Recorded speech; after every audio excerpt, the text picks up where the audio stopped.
बिस्मिल्लाहिर्रहमानिर्रहीम।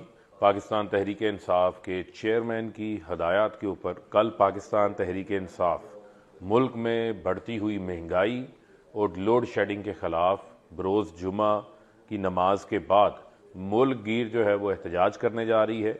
ये जो इम्पोर्टेड हुकूमत है जो साजिश के तहत पाकिस्तान में आई है, इनसे ना महंगाई कंट्रोल हो रही है, घी की कीमतें, आटे की कीमतें, रोज़मर्रा की जो महंगाई के हवाले से जो इन्फ्लेशंस के नंबर आ रहे हैं वो तमाम रिकॉर्ड जो है उससे टूट गए हैं।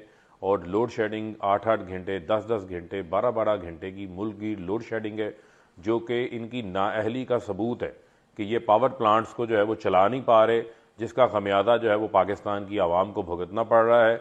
हमारी हुकूमत के दौरान किसी किस्म की लोड शेडिंग नहीं थी, क्योंकि हमने तमाम लोड शेडिंग को ख़त्म कर दिया था और तमाम जो पावर प्लांट्स थे उनको बेहतर अंदाज से मैनेज कर रहे थे।